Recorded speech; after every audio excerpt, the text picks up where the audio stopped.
প্ৰথম খণ্ডত দেখিলে অৰ্ণৱে চাকৰি পোৱাৰ খবৰটো মাকক দিব গৈ আছিল আৰু তাৰ পিছত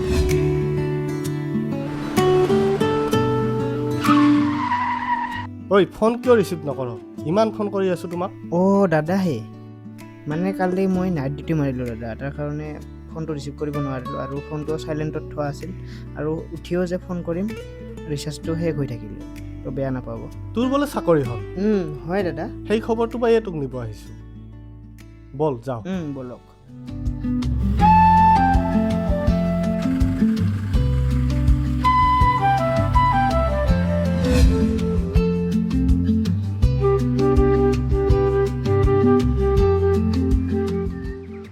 মা মা ক'ত আছো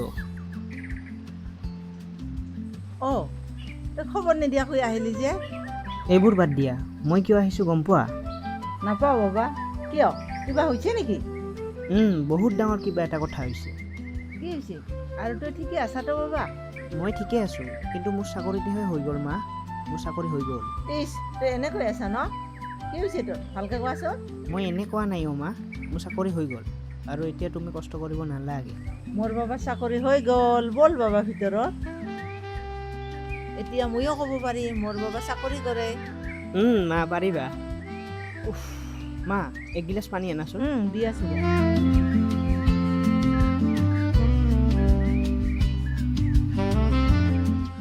ল বাবা পানীটো মই ৰাস্তাৰ পৰা আহি আছোঁ ৰমা কিবা এটা খাই যোৱাচোন নাই আহি খাম দিয়া যোৱা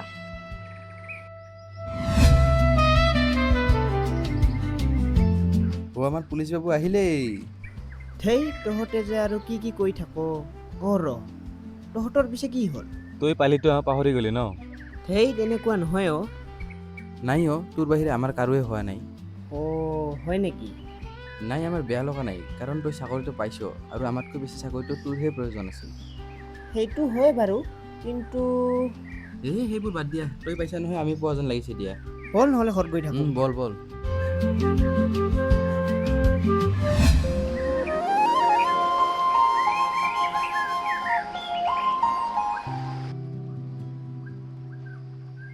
মা মা কি হ'ল বিধানবোৰচোন পানী ডুব খাইছে হয় নেকি তুমি যোৱাচোন পানী যোৱা ৰাস্তা এটা কৰি থৈ আহা ঠিক আছে আৰু বেৰবোৰো দেখোন বাগৰি গৈছে তাকে ঠিক কৰি দি আহিম যোৱা আৰু একো নকৰিবা কিন্তু হ'ব দে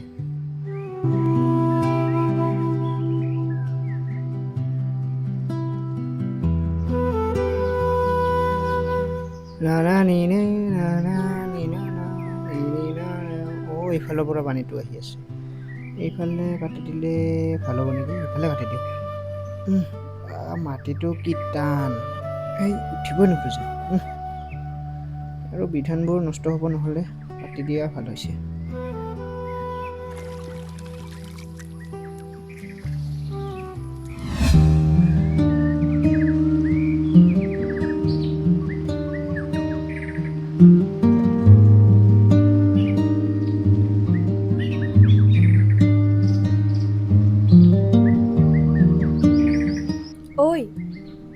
বা এবাৰো মাত দিব নোৱাৰনে নাই বেয়া লাগে মাত দিব কিয় বেয়া লাগে আৰু তই বোলে চাকৰি পালি পালো বাকী তুমি ভালে আছানে আছো দে কিবাকে ঘৰত আহিছ নেকি আহিছ এতিয়া মানে ইয়াতে থাকো হয় নেকি দিয়া মই এতিয়া যাওঁ নেকি ক'ত যোৱা অলপমান বজাৰ কৰিব লগা আছে তাকে বজাৰ কৰি যোৱা শুনচোন অহাকালি পাৰিলে আমাৰ লগ ধৰা ঠাইলৈ এবাৰ আহিবিচোন অলপ কথা আছে হ'ব দিয়া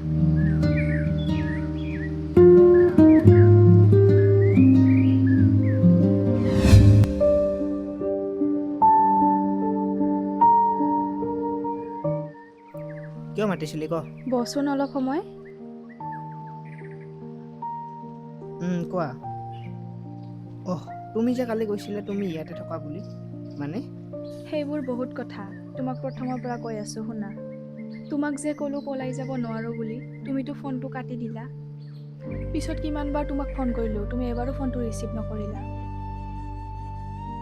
পিছত তোমাৰ ঘৰলৈও গ'লো কিন্তু তুমি গুৱাহাটীলৈ গুচি গৈছিলা আৰু উপায়হীন হৈ সেইজন ল'ৰাৰ লগতে বিয়াত বহিব লগা হ'ল এমাহ দুমাহকৈ দিনবোৰ গৈ থাকিল আৰু 2 বছৰ পিছত মোৰ সন্তান নোহোৱাৰ বাবে সি মোক ডিভ'ৰ্চ দিলে।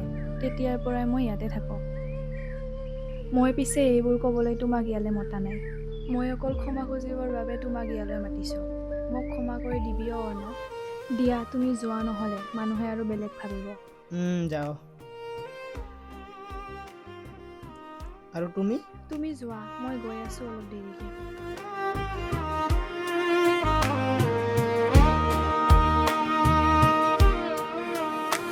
মোৰ হিয়াৰ মণিকূট তুমি আছিলা জিলিকি,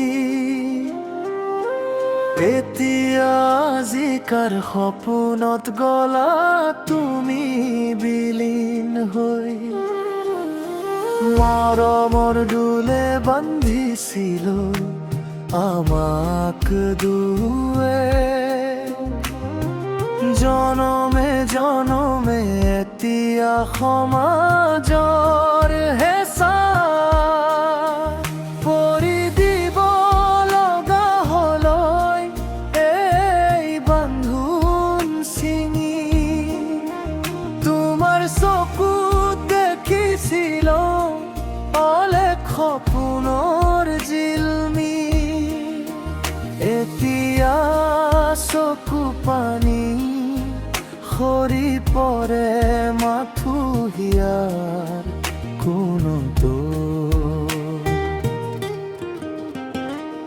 হাতত ধৰি পাৰ হৈছিলো আমি বহুবাৰ, এতিয়া বাটে বাটে মাথো শূন্যতাৰ হাহাকাৰ।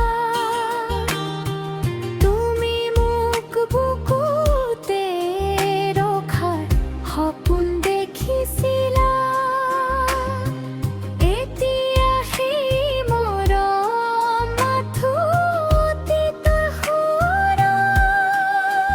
তোমাৰ মুখৰ মাতত যি উঠিছিল মোৰ সপোনবোৰ, এতিয়া নীৰৱতাৰ মাজত কেৱল হিয়াৰ হুমুনিয়া।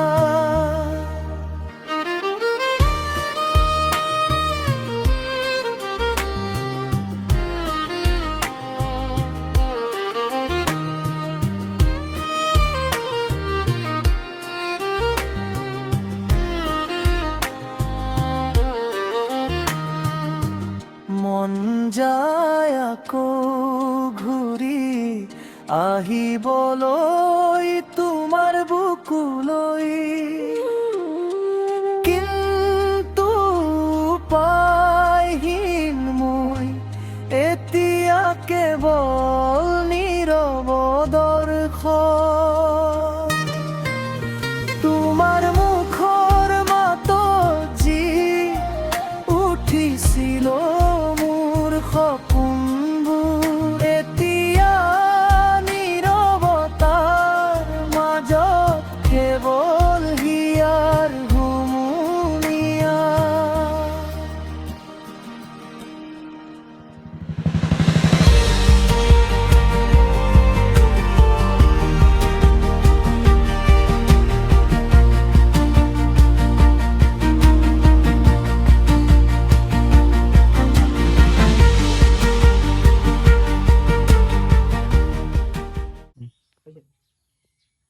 সেইবোৰ বাদ দিয়া, মই কিয় আহিছো গম পোৱা?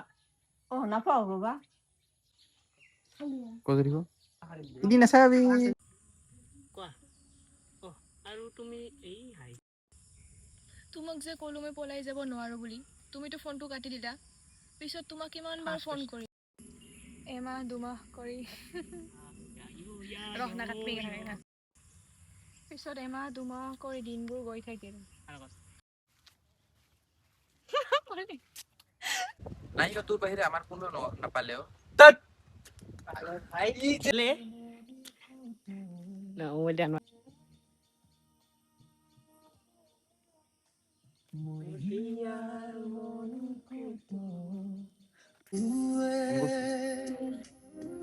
জনমে জনমে এতিয়া সমাজৰ কি হ'ল